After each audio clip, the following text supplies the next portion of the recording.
A paralyzed baby boy lay in silence, his crib untouched by motion, his eyes closed to the world.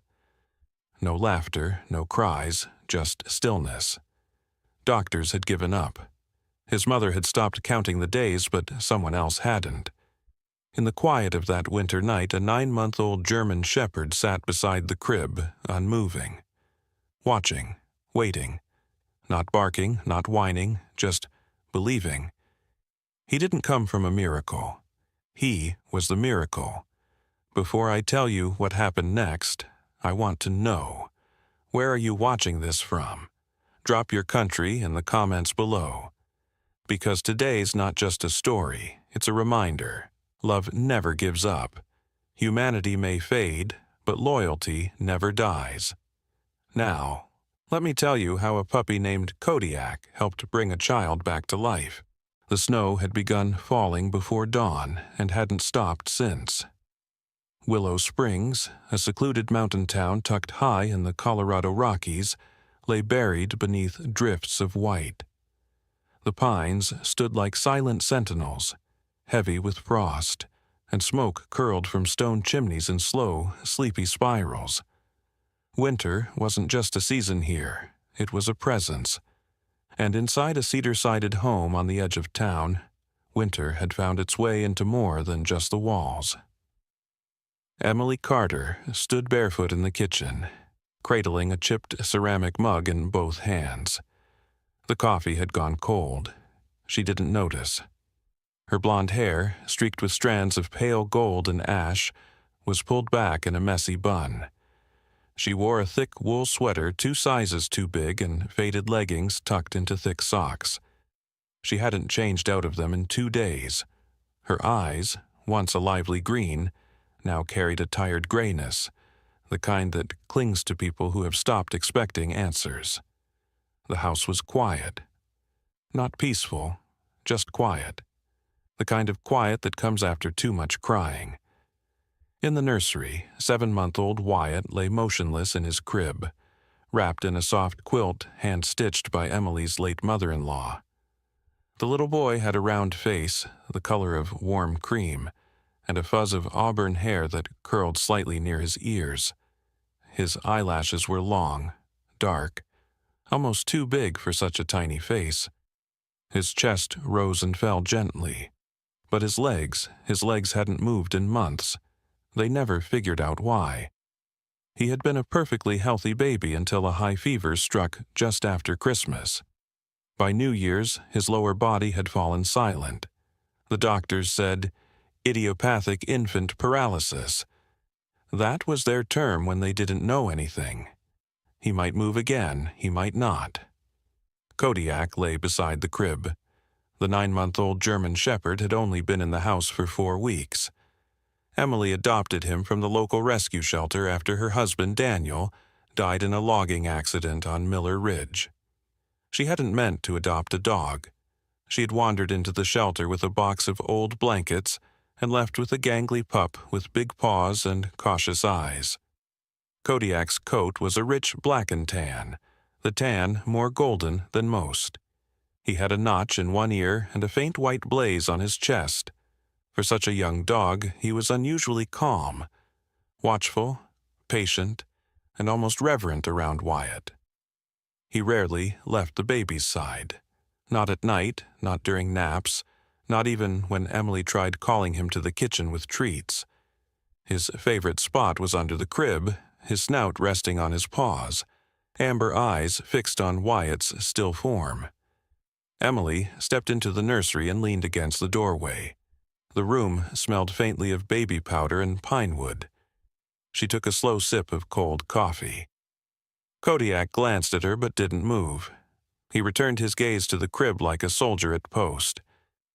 "You're still keeping watch, huh?" she whispered. Her voice cracked. She crossed the room and knelt down, placing a hand on Kodiak's back. He didn't flinch. He felt warm and solid, alive in a way the rest of the house didn't. "Daniel would have liked you," she said softly. "You've got that same quiet loyalty." Upstairs, a faint tapping sound interrupted the silence.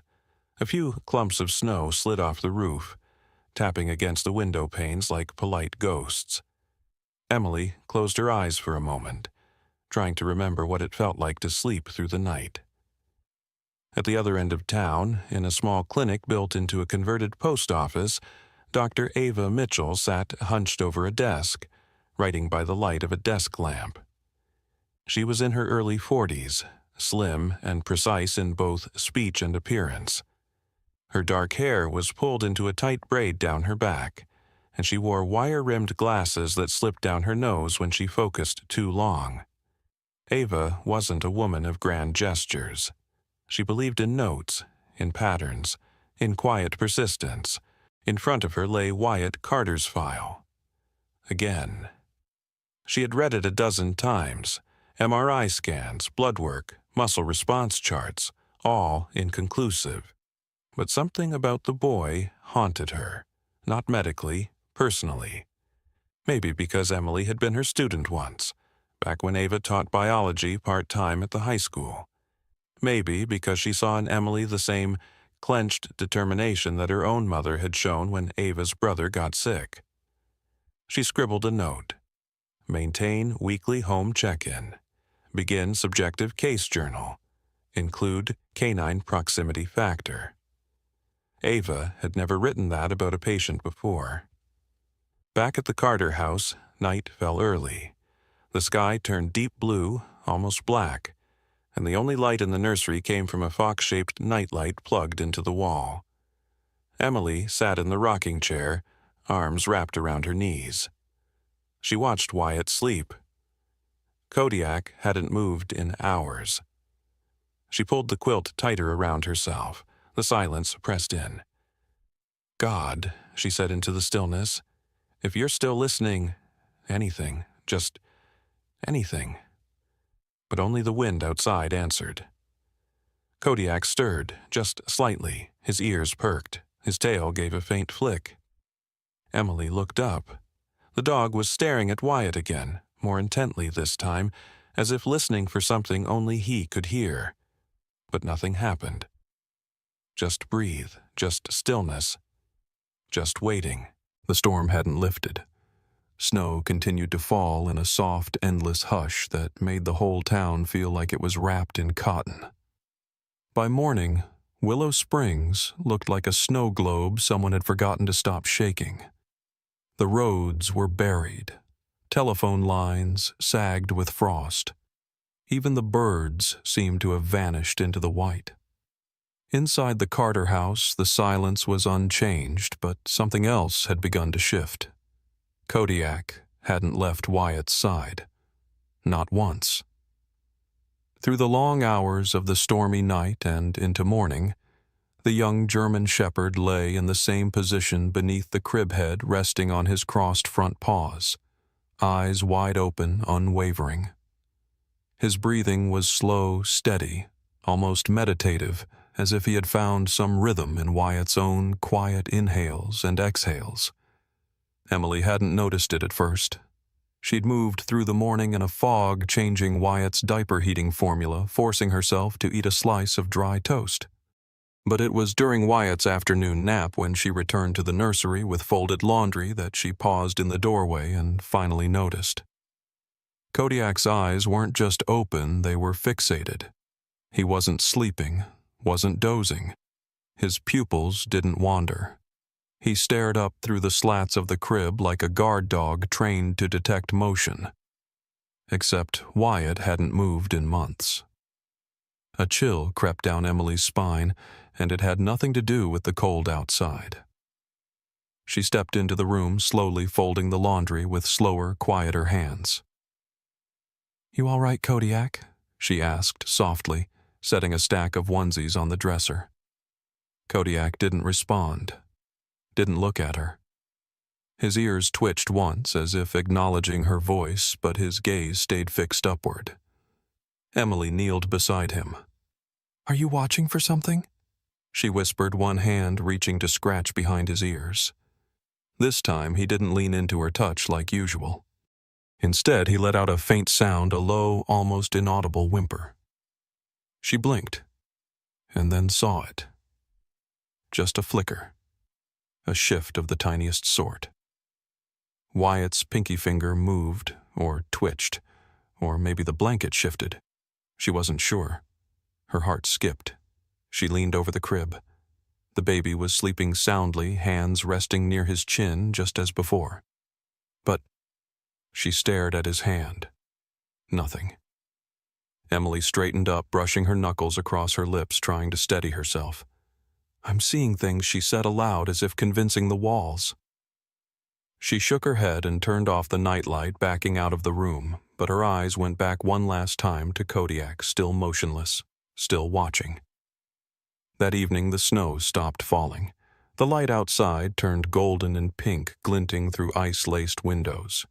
Emily sat curled up on the couch, holding a faded photograph of Daniel, her late husband, his broad smile, his flannel shirt. The snow in his beard that day they'd hiked Fern Ridge. He had been strong, steady, unshakable. She traced the frame with one finger. The doorbell rang. Startled, Emily tucked the photo under a blanket and rose to answer it. On the porch stood Dr. Ava Mitchell, bundled in a thick green parka and navy gloves, a messenger bag slung over one shoulder. Her cheeks were red from the cold and her glasses fogged with her breath. "Hey," Ava said, offering a half smile. "I figured you'd be snowed in. Thought I'd stop by and check on Wyatt." Emily stepped aside. "Come in. You're braver than me driving in that mess." Ava shrugged. One perk of having snow tires and guilt. As she stepped into the living room, she took off her gloves and scanned the space like she always did, attentive, professional, but not cold. Ava had the look of someone who'd been strong for other people most of her life. Slim frame, long, dark braid over one shoulder, lines around her eyes from years of squinting into microscope slides and worrying over late-night charts. She settled at the kitchen table and opened her laptop. "I've been re-examining Wyatt's MRIs." Emily poured 2 mugs of coffee, her hands trembling just slightly. "Any change?" "Not change," Ava said, tapping a key. "More like misinterpretation. There are still faint signals in the lower spinal region electrical activity that isn't consistent with total paralysis." Emily's brows knit together. Meaning, Ava said carefully, "There might be potential for partial recovery. Or, at the very least, he's not entirely disconnected, but it's inconclusive. I wouldn't get too—" He moved his finger. Emily interrupted. Ava froze. "When?" "This afternoon. Just once. And maybe I imagined it, but Kodiak saw it first." "Kodiak." Emily explained quickly about the dog's posture, the staring, the whimper, about how he'd stayed beneath the crib like a soldier on watch.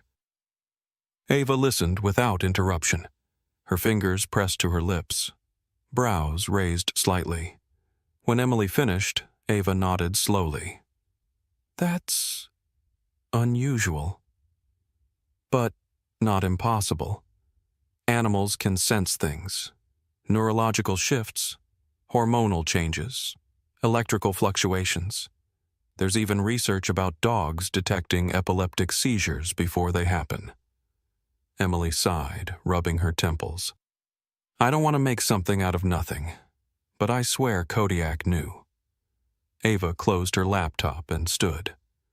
"Let's keep watching. Log every observation, no matter how small. Let's treat this like a pattern trying to form." They walked together to the nursery.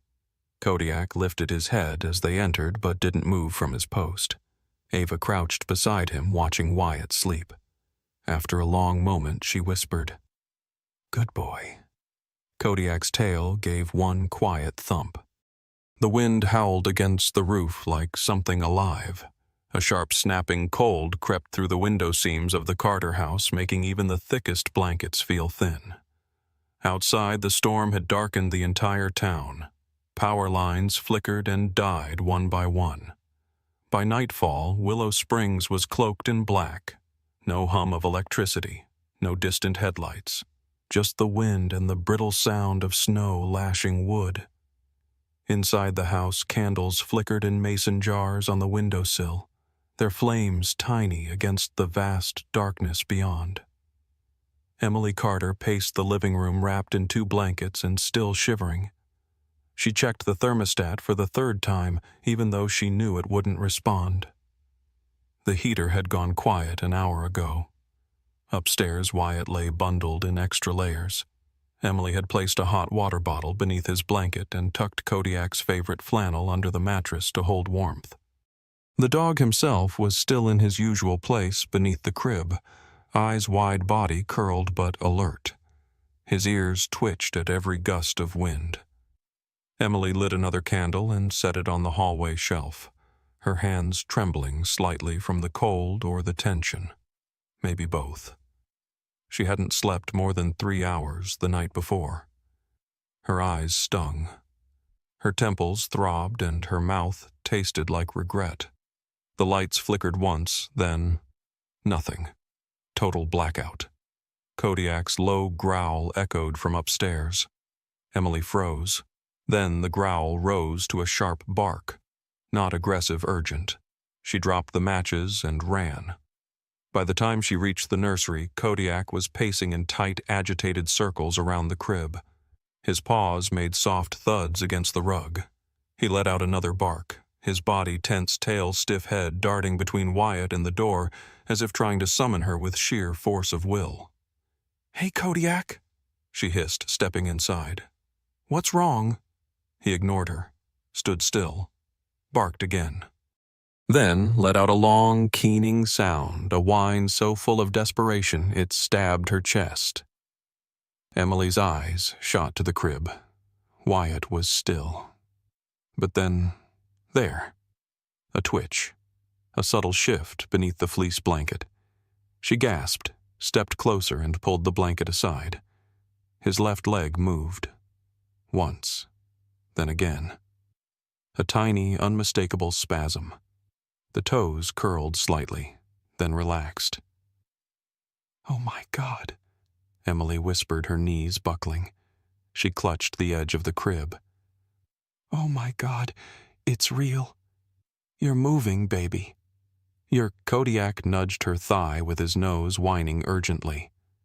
Emily turned, dropped to her knees, and wrapped her arms around the dog's neck, burying her face into his thick fur. His body was warm and trembling. "You saw it," she murmured. "You felt it, didn't you?" Kodiak let out a quiet huff and rested his head on her shoulder. Downstairs, her phone buzzed once before the signal vanished. The last text came from Ava Mitchell Storm's blocking roads. "Call if anything changes with Wyatt. Seriously, even the smallest thing." Emily grabbed her coat, trudged downstairs with Kodiak at her heels, and fumbled through the kitchen drawer for the old crank radio phone.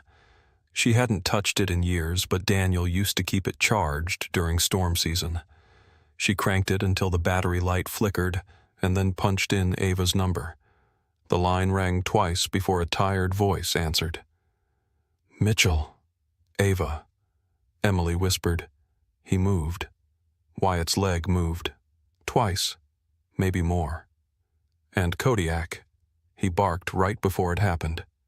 He was pacing the crib like something was about to go wrong or right or... I don't know. There was silence on the other end. Then Ava exhaled. Okay. Hold on." Emily heard the sound of keyboard clicks. "I want to loop someone in," Ava said. "A colleague of mine, Dr. Henry Dallard. He's a developmental neurologist out of Denver General. Spent 10 years researching neonatal mirror response in relation to nonverbal emotional cues, especially involving therapy animals." Emily blinked. "You think this is emotional mimicry?" "I don't know yet," Ava admitted. "But you said Kodiak barked before Wyatt moved." "Yes." Like he sensed it coming. There was a pause. "That matches something Henry studied infant neuroaffective loops." In layman's terms, babies mimicking or internally responding to external emotion even before it registers in their conscious brain. It's primitive, deep brain stuff. Hard to track, but she paused again, but possible. Emily sank into the kitchen chair. So, what do I do? Document everything. Write down every movement, every time Kodiak reacts. Even if it seems stupid. And I'll get Henry on the phone first thing once the road's open. I promise. The line crackled, then died. Emily sat there, the cold barely registering. Kodiak rested his head on her foot-tail, curled close, his eyes on the dark hallway leading back to the crib. That night, she didn't sleep. She laid on the floor beside Wyatt's crib, a notebook in hand, her candle flickering on the nightstand. Kodiak lay beside her, their shoulders touching. Together, they listened to the wind. Together, they waited. The wind hadn't quieted. By the time dawn approached, the storm outside had taken on a steady rhythm, tapping snow against the windows like a metronome. The power was still out. The heat long gone. The only warmth inside the Carter house came from layered blankets, the slow burn of a wood stove, and the flickering faith of a mother who refused to surrender.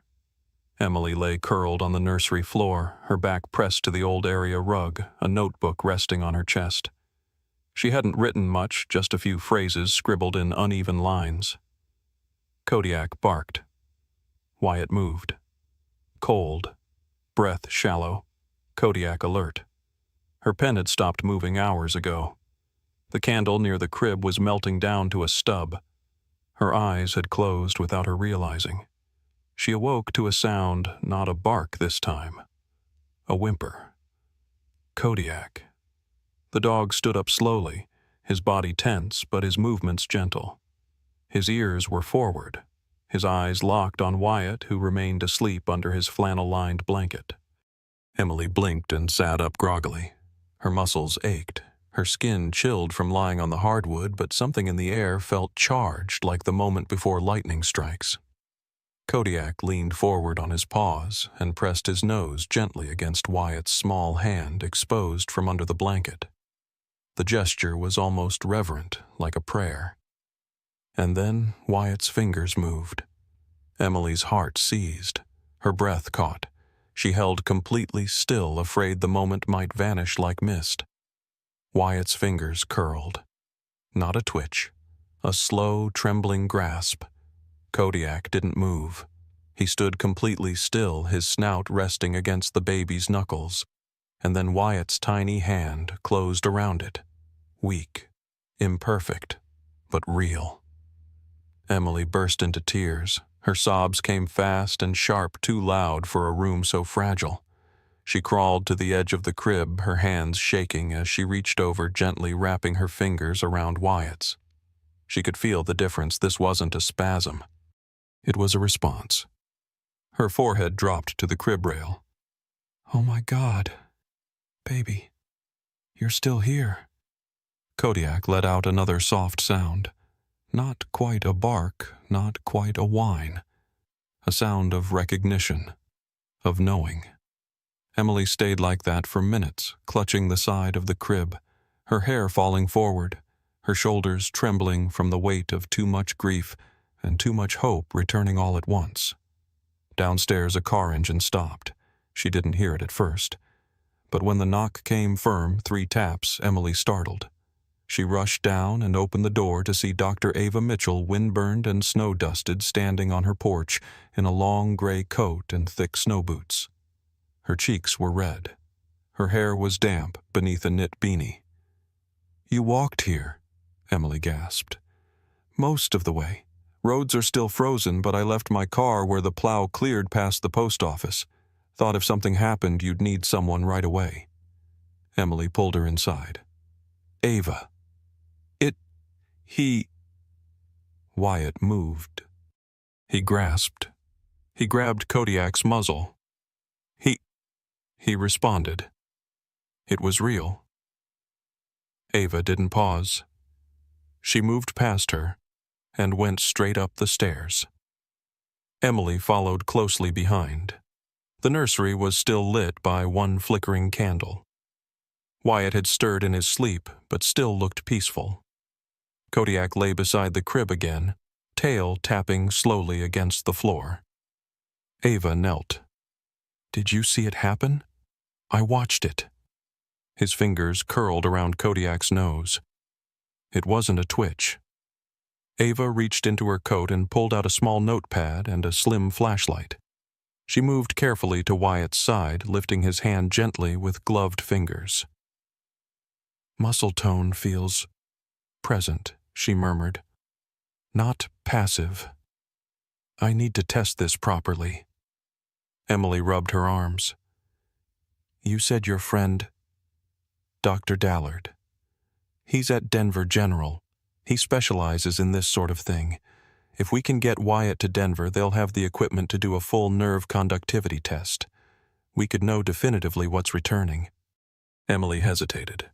Her eyes moved toward the frosted window, the roads, the snow, the mountain curves. And Wyatt, so small, so vulnerable. I don't know if he could handle that kind of trip right now. It's below zero. He hasn't left this house in weeks. Ava stood up slowly. Her face was gentle but firm. "I understand. But this isn't just a flicker. It's the beginning of something, and timing matters. The sooner we confirm nerve activity, the sooner we can start guided stimulation. Waiting could mean we miss a window." Emily hugged herself tightly. "He's just a baby." Ava stepped forward, placing a hand lightly on her shoulder. "You're doing everything right, but we might not get another chance like this. And you won't be alone. I'll ride with you. We'll make sure the car is warmed blankets, packed oxygen on standby. We'll go slow, but we need to go." Emily didn't answer right away. She looked toward the crib where Kodiak had placed his head gently on the mattress nose inches from Wyatt's hand again. The baby let out a soft sound, barely more than breath, but his hand twitched again ever so slightly. She closed her eyes. "All right," she said at last. "We go." The sun broke through the clouds for the first time in days, casting a weak golden light over the snow-laden roads that curled like white veins through the Colorado mountains. Emily tightened the strap on Wyatt's carrier in the back seat of her Subaru while Ava loaded a portable oxygen tank and 2 thermal blankets into the trunk. The car's engine was already running its heater, blowing warm air through the vents. Inside the vehicle, Kodiak had climbed into the back sitting just beside the carrier. The young German shepherd, now a little over 9 months old, seemed more alert than ever. His black and tan coat shimmered in the light, and his eyes, deep amber flecked with gold, never left Wyatt's face. He didn't whine, didn't move. He simply watched, tail curled tightly to one side as if sensing the weight of the moment. Emily climbed into the passenger seat and closed her coat tighter. She wore an old navy pea coat over 2 sweaters, and her hands shook slightly, not just from the cold, but from the unease of what lay ahead. Ava started the car and eased it into motion. She wore her usual neat braid tucked into a wool scarf and a padded coat that looked military-grade. Her eyes flicked between the icy road and the GPS mounted on the dashboard. "No traffic," she murmured. "But we'll take it slow." Emily nodded, looking over her shoulder to check on Wyatt again. The baby lay bundled in 3 layers of fleece, his cheeks pink from warmth and his hands tucked beneath his chin. Kodiak hadn't looked away once. "Do you think he knows what's happening?" Emily asked softly. Ava glanced at the rearview mirror. "Kodiak, I think he knows something is happening. Dogs aren't just reactive, they're intuitive. Especially with people they bond to. You ever hear of canine units that detect trauma before it happens?" "Yeah," Emily said. "But Wyatt's just a baby." Ava smiled faintly. "Doesn't matter. Bond is bond." They drove in silence for a few miles, the hum of tires on packed snow and the occasional groan of the car's suspension the only sounds between them. Then from the back seat came a noise. a tiny, muffled sound. Emily twisted in her seat. "Did you—" "Yeah," Ava said, pulling over gently to the side of the road. Kodiak's ears twitched forward. He had risen slightly on all fours, leaning his snout toward the infant carrier. Another sound. A coo. Not a cry. Not a hiccup. Just a quiet, breathy, sound like the prelude to speech. A voice. Emily's hand flew to her mouth. "He hasn't made a sound in months." Ava turned in her seat, watching. "Say something again, Wyatt." Wyatt shifted beneath the layers. His lips moved slightly. Then came another small vocalization, almost like a laugh that didn't know it was one. And then Kodiak let out a soft huff. Not a bark, not a whimper, a warm, encouraging breath. Emily wiped tears from her eyes. "Oh my God." Ava reached back slowly and placed a gentle finger on Wyatt's blanket-covered foot. "This is real. I thought maybe I imagined it," Emily whispered. "All of it. The leg twitch, the grasp. But this, he's awake in there. He's trying." Ava took a breath and faced forward again. "I'm sending this now." She pulled out her phone and opened her encrypted medical email app. With quick, practiced strokes, she began to type. Subject exceptional case. Neonatal recovery linked to canine proximity patient. Wyatt Carter, 8 months.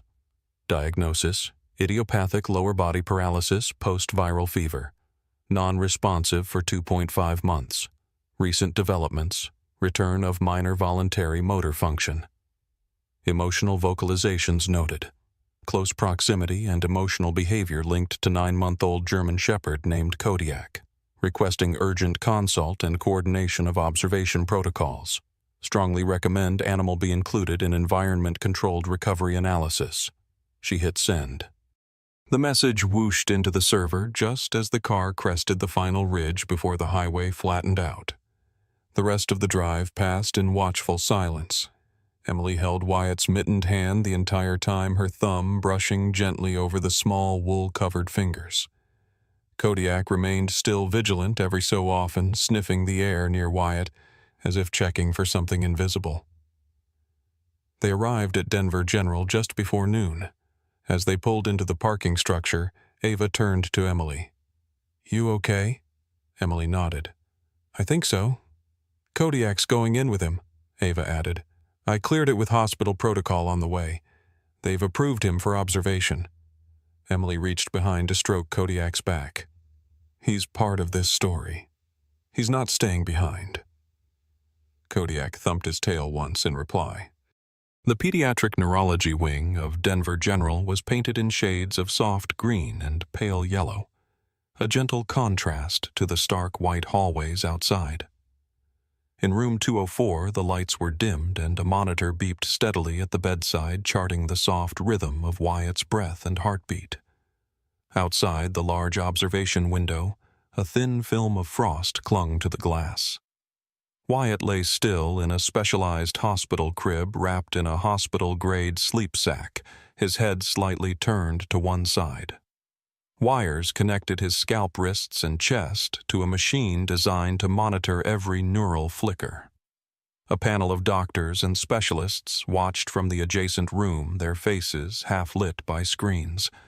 Kodiak was not in the room. Emily sat in a corner chair, her hands clasped tightly around a journal bound in blue cloth. It was new, something she had picked up at the hospital gift shop that morning.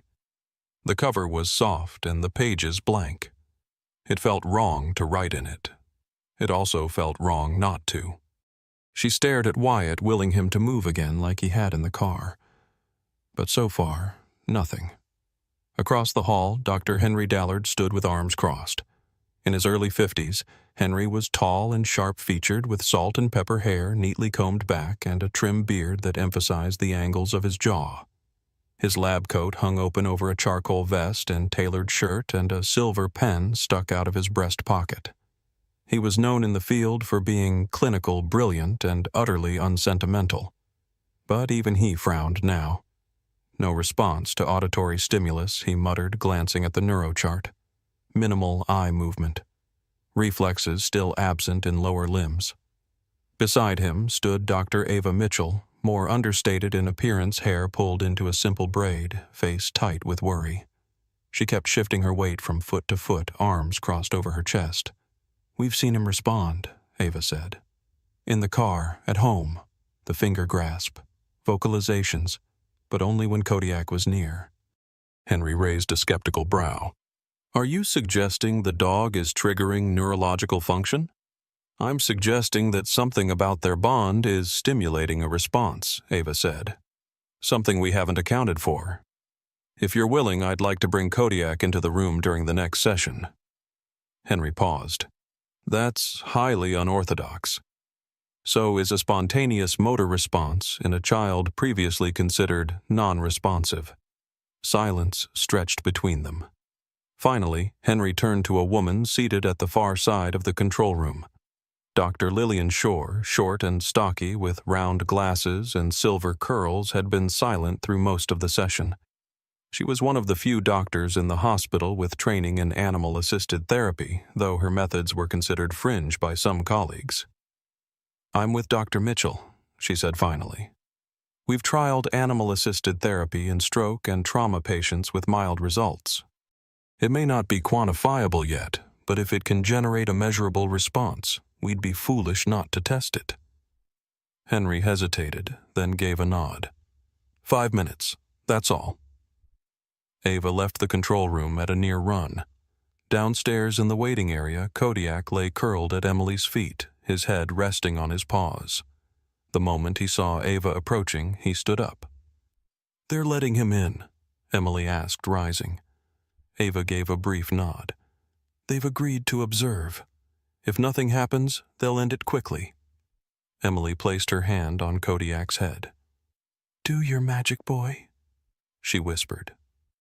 When they entered the room, Henry and Lillian watched through the glass clipboards in hand. Kodiak walked slowly toward the crib. He didn't jump, didn't bark. He merely approached with the quiet grace of something ancient. Emily followed a few steps behind, her heart racing. Kodiak reached the side of the crib, placed his front paws gently on the edge, just enough to raise his snout level with Wyatt's hand, and leaned in. He pressed the side of his face against Wyatt's forearm. For a moment, nothing. Then the monitor beeped subtly but faster. Wyatt's hand twitched. Not a flinch, a grasp. Slow, weak, but deliberate. His fingers flexed around the blanket and his head turned slightly toward Kodiak's touch. "Oh my God," Lillian whispered from behind the glass. Henry's pen paused in midair. "Muscle activity detected," Ava said quietly. "Voluntary." Lillian leaned closer to the glass. "Bring the dog back in tomorrow. I want to document everything." Kodiak lowered himself to the floor beside the crib, resting his head close to the bars. Emily sank into the chair beside him, tears springing to her eyes. She pulled out the journal and with trembling fingers began to write. Day 1 at Denver General. Wyatt grasped the blanket when Kodiak touched his arm. The doctor saw it. "It's real. He's still in there. I don't know what part of this is science and what part is something else, but today I saw my son come back to me, and a dog helped bring him there." The morning light that streamed through the tall windows of room 204 was brighter than usual, sharp and golden against the pale tile floors. For the first time since arriving at Denver, General Emily didn't dread the sunlight. She sat in the same chair beside Wyatt's crib. Kodiak stretched out beside her with his head resting on her boot. The journal was open in her lap, a pen tucked behind one ear. She hadn't written yet. She was waiting. Wyatt lay beneath a lightweight blanket, his arms now free of monitoring leads. His fingers moved occasionally in twitchy, uncertain patterns, more often now, more intentionally. His breathing was calm, and his brow no longer wore that faint crease of strain. Dr. Lillian Shore had just completed her morning observation and stepped quietly out of the room. The woman was short, with a rounded frame and a cheerful, no-nonsense demeanor. Her oversized glasses made her look like a kind-hearted librarian rather than a pioneer in animal-assisted therapy. She nodded once to Emily on the way out, giving her a reassuring squeeze on the shoulder. Emily took a deep breath and placed a hand on Kodiak's back. Today, she whispered, "Just maybe." Then Wyatt stirred. It wasn't like the little spasms before. This time his eyelids fluttered, his lips moved. Then slowly his dark brown eyes opened. Emily froze. Kodiak lifted his head. Wyatt blinked a few times, unfocused at first.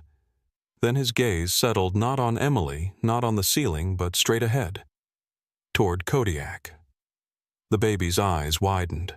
His lips parted and a tiny sound escaped him, barely a breath but unmistakably joyful. Then came a gurgle, a bubbling coo, and finally, a laugh, short, soft, but utterly real. Kodiak rose slowly and stepped closer to the crib. He placed his front paws carefully on the edge, leaning just close enough for Wyatt to reach. The little boy lifted his arm slowly, deliberately, and reached out with shaky fingers. His hand found Kodiak's ear and closed around it. Emily covered her mouth with both hands, tears springing to her eyes. "He sees you," she whispered. "He knows you." Wyatt giggled again, the sound brighter now, followed by a soft babble. His legs shifted under the blanket, first a flex, then a bend at the knee. It was happening. All of it. Right in front of her. Outside the room, a nurse had paused at the observation window. Her name was Clara Ruiz, a young nurse in her late 20s with curly black hair pulled into a messy ponytail. She wore bright pink scrubs decorated with cartoon lions and moved through the ward like a whirlwind of laughter and competence. She leaned toward the glass eyes, widening. "Dr. Mitchell," she called. Ava was standing just down the hall, balancing a tray of coffee cups and a folder of notes. She turned sharply and rushed toward the room, nearly dropping everything. "What happened?" Clara pointed to the window. "He's awake. He's laughing." Ava didn't wait. She entered the room quietly but quickly, her eyes locking on Wyatt and the dog at once. She saw the hand on Kodiak's ear, the eyes clear, alert, engaged, the mouth moving. "Oh, Wyatt," she whispered. "You little miracle." Kodiak let out a soft huff, his tail wagging in slow rhythm against the crib frame. Emily looked up at Ava, tears streaming. "He's back. He's really, truly back." Ava could only nod. Her throat was too tight to speak. Later that afternoon, Emily sat in the hospital lounge holding the journal to her chest. A reporter from a local newspaper, the Denver Voice, had contacted the hospital after tracing a series of anonymous blog posts she had written under the pseudonym Winter Mother. The entries had been raw, emotional, detailing the journey from helplessness to hope. She had never meant them to be found, but they had been. "I didn't want to be interviewed," Emily said quietly, sipping lukewarm tea. "But maybe it'll help someone." The reporter, a middle-aged woman named Tessa Brenner, wore a long wool coat and thick-rimmed glasses. She had the soft voice of someone used to coaxing stories from silence. "What made you start writing them?" "I didn't know how to pray anymore," Emily answered. "So I wrote instead." Tessa smiled gently and took notes in a leather-bound pad. "And the dog Kodiak." Emily smiled down at the bundle of fur lying across her boots. "He didn't save my son. He waited for him. He believed in him. And that changed everything." Elsewhere in the hospital, Dr. Ava Mitchell received a formal email from the organizers of the American Pediatric Neurology Symposium. The subject line, "Invitation to Present Unclassified Case Study." It included travel details, a presentation slot, and an open request for submitted papers. Ava stared at it for a long moment before quietly closing her laptop. Clara poked her head into the office. "You gonna do it?" Ava shook her head. "No." This story doesn't belong to medicine. Not entirely. You sure it could change careers? It already changed a life, Ava said. Besides, Kodiak is the real speaker here. I just translated. The snow had melted. Outside Denver, general crocuses bloomed between patches of leftover frost, their violet petals nodding in the early spring breeze. The air no longer bit skin, but carried a soft, damp warmth. Room 204 had been filled with light for days now, but on this morning something in the light felt different, like the whole world had exhaled. Wyatt Carter, now nearly 9 months old, sat propped by a horseshoe of pillows on the padded floor mat. His hair had grown in thicker, the reddish wisps darkening with age.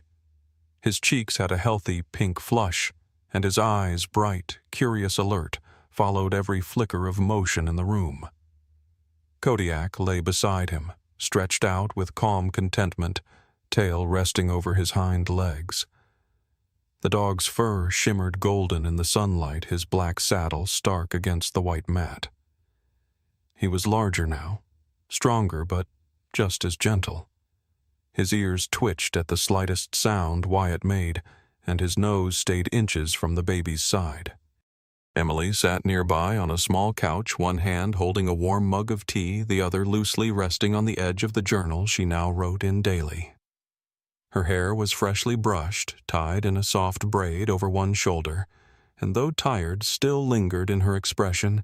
It had been softened by something else. Peace. Wyatt reached out. His hand, now steadier than ever before, found Kodiak's ear. He gripped it gently, clumsily. Kodiak didn't move. Then Wyatt shifted forward. His arms wobbled. His torso lifted from the mat. For a breathless moment he hovered half off the pillow, half supported by the strength of his own muscles. Emily froze. Then Wyatt gave a small grunt, a breathy exhale, and with unmistakable intent, whispered Coda. The sound was raw, the consonants mushy, but the name was clear. Emily dropped the mug. It hit the floor and rolled beneath the couch as she scrambled forward, eyes wide, hands trembling. "You said it," she choked. "You said his name." Wyatt's head turned toward her. He smiled.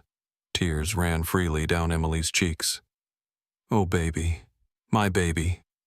Kodiak rose carefully, tail swaying gently. He licked Wyatt's cheek, and the boy giggled in response. The moment was real, witnessed not by machines or charts or panels of experts, but by a mother, a dog, and the boy they had never stopped believing in. Weeks later, the story broke nationally. It began with a feature in the Denver Voice titled, "The Dog Who Waited by the Crib." It spread from there, picked up by news outlets, blogs, medical journals that cautiously labeled the case anomalous but promising. Emily had been overwhelmed at first. Interview requests, emails, a documentary proposal. But the one thing she agreed to was a short essay published in a Sunday editorial under the same title, "The Dog Who Waited by the Crib." In it, she wrote not about medicine, but about presence. About how sometimes love doesn't arrive in a rush but waits quietly beside a crib in the dark. Publishers contacted her days later. One of them, a small house in Boulder run by a soft-spoken editor named Rick Alden, encouraged her to turn the story into a children's book. Rick was in his early 50s, wore corduroy jackets with elbow patches, and had the soft rasp of someone who drank too much black tea. He had a gentle humor and a deep love for stories that healed. "Write it," he'd said, handing her a notebook. "Let kids know that sometimes heroes have 4 paws and don't say a word." Emily did. The book was illustrated with watercolor depictions of Kodiak and Wyatt. One panel showing Kodiak under the crib, another showing Wyatt laughing with his hands buried in the dog's fur. She titled it, "Hope in His Paw." It sold modestly but steadily. More importantly, it was placed in hospital lobbies, child therapy centers, and a handful of public libraries. Dr. Ava Mitchell, meanwhile, was working on something of her own. After declining the speaking invitation at the National Neurology Conference, she had begun quietly drafting a proposal to the hospital board, a dedicated wing for animal-assisted recovery for children. It took months. Meetings, arguments, presentations. But eventually, the board approved the pilot project. She named it Kodiak's Corner. The space was modest at first: 2 therapy rooms, a garden access rehab area, and 3 certified therapy animals, including a retriever named Moose, a border collie mix named Lila, and a calm-eyed tabby cat named Bruno. Ava oversaw the program herself. She hung a framed photo of Kodiak and Wyatt in the hallway next to a quote from Emily's book, "Sometimes healing starts with someone who never left your side." Back in Willow Springs, spring had fully arrived. Emily, Wyatt, and Kodiak had returned home. The house was the same cedar-sided cabin wrapped in pines, but now the windows were open. Light spilled through lace curtains. Birds returned to the feeder outside the kitchen. Wyatt sat by the window in a playpen, stacking wooden blocks with increasing confidence. Kodiak lay beside him, eyes half closed, tail flicking occasionally. Emily stood at the sink watching them with a quiet smile.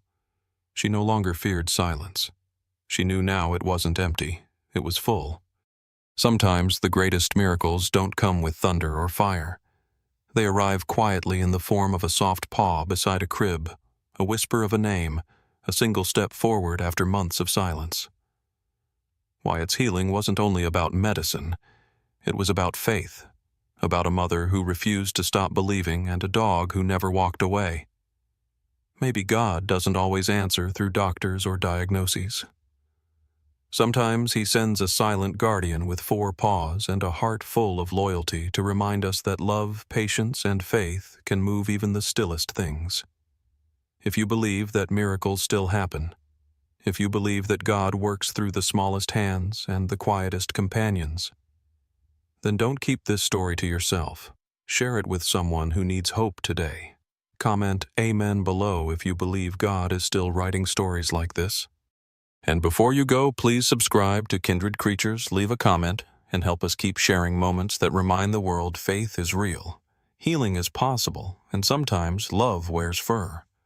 May God bless you and everyone you love.